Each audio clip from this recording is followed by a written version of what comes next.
Welcome. You're listening to the 3 Intermezzi Opus 117 by Johannes Brahms. Composed in the summer of 1892, these pieces aren't grand statements for a concert hall. Think of them more as intimate whispers from a master composer looking back on his life. Brahms had already announced his retirement.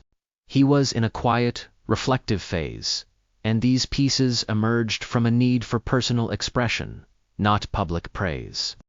They're basically musical diary entries, filled with a lifetime of feeling and wisdom. Brahms himself gave us the perfect way to understand them. He didn't call them concert pieces, but referred to them as the 3 lullabies of my sorrows.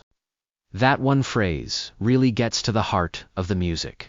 It suggests a soundscape designed not to excite you, but to soothe a deep, personal, griefy, quiet place for the soul to rest. As you settle into your work, let this music be a gentle companion, supporting your thoughts without demanding your attention. The first intermezzo tells a story right from the start. Brahms actually wrote 2 lines from a Scottish ballad, Lady Anne Bothwell's Lament. At the top of the score, "Sleep softly, my child, sleep softly and beautifully. It pains me so to see you weep." This isn't just a casual suggestion, it's the key to unlocking the piece's character. You can almost hear the gentle rocking of a cradle in the rhythm, a musical gesture meant to comfort. The melody itself is tender and lyrical, a song of profound gentleness. But this isn't a simple, happy lullaby. The poem it's based on tells a story of betrayal and abandonment, and Brahms captures this perfectly. As the music unfolds, it drifts into a darker, more turbulent middle section in E-flat minor. The mood becomes restless, uncertain, as if the comforting voice is suddenly overwhelmed by a painful memory. This is what Brahms meant by a lullaby for sorrows. It's a piece that acknowledges pain while trying to calm it. The music is complex, with inner melodies that seem to have their own quiet conversations. But the overall feeling is one of deep emotion being gently processed. Notice how Brahms creates this introspective world. The pace is moderate, the volume is soft, and the melodies are song-like. It's music that speaks directly to the inner world, making it a perfect soundscape for deep focus. It doesn't just fill the silence, it enriches it, allowing your mind to work through complex thoughts. As the first piece fades, we move into the second intro.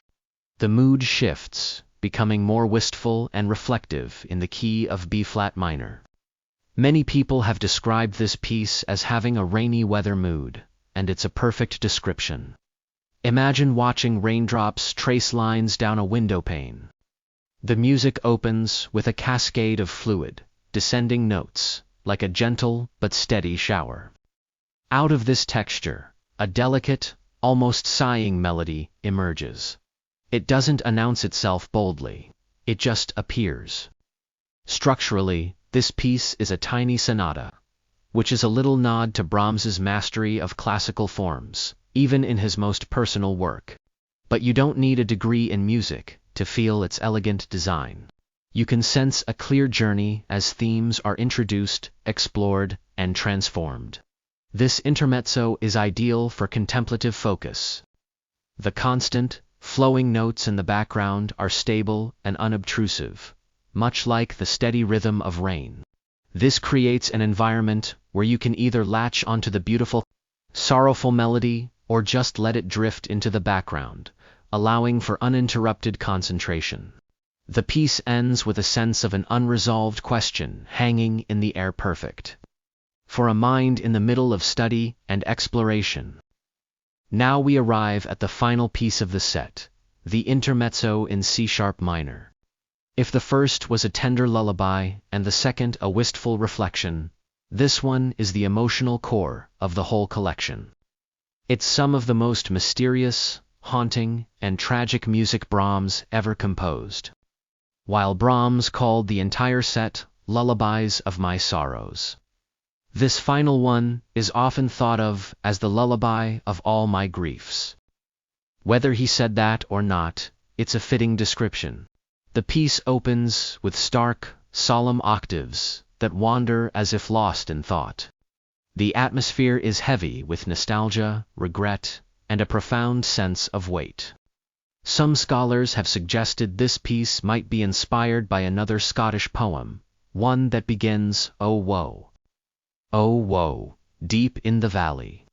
While there's no definitive proof, the music certainly embodies this feeling of a deep, echoing lament. Within this somber music, there's a fascinating, almost hidden detail. Brahms briefly quotes a melody from his own first violin sonata. It's an act of self-reference that makes the piece feel even more intimate.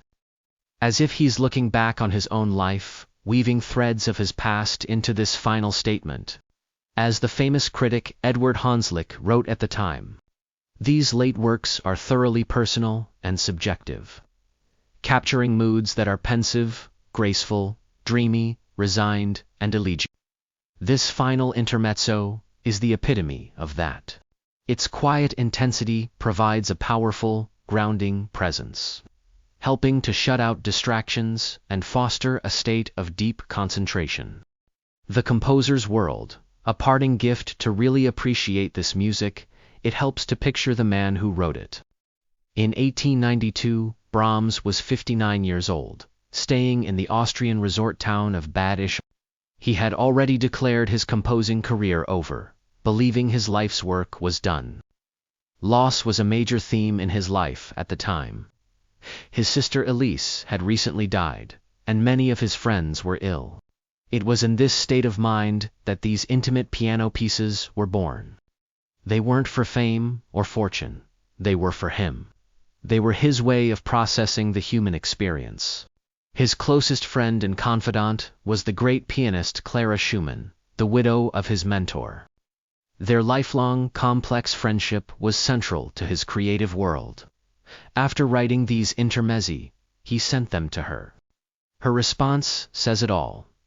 "In these pieces, I at last feel musical life stir, once again, in my soul." Her reaction shows just how personal and deeply emotional this music was, not just notes on a page, but a direct line to Brahms's heart. These late works are often seen as a parting gift from the composer. They offer a sense of acceptance of life's joys and sorrows, creating a space for reflection. Their quiet power can create an atmosphere of peace and introspection, making them a perfect choice for anyone seeking focus in a noisy world. If this music is helping you to focus, concentrate, or simply find a moment of peace, please consider liking the video. Subscribe for more carefully chosen classical music for your study sessions. And feel free to share this with anyone else who might enjoy a peaceful, productive atmosphere. As the final notes fade, we're left with a sense of quiet fulfillment.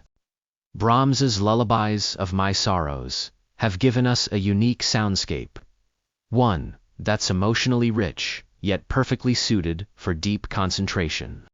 What makes this music so effective for focus is its incredible balance. It's gentle without being bland, melancholic without being distracting, and introspective without demanding all of your attention.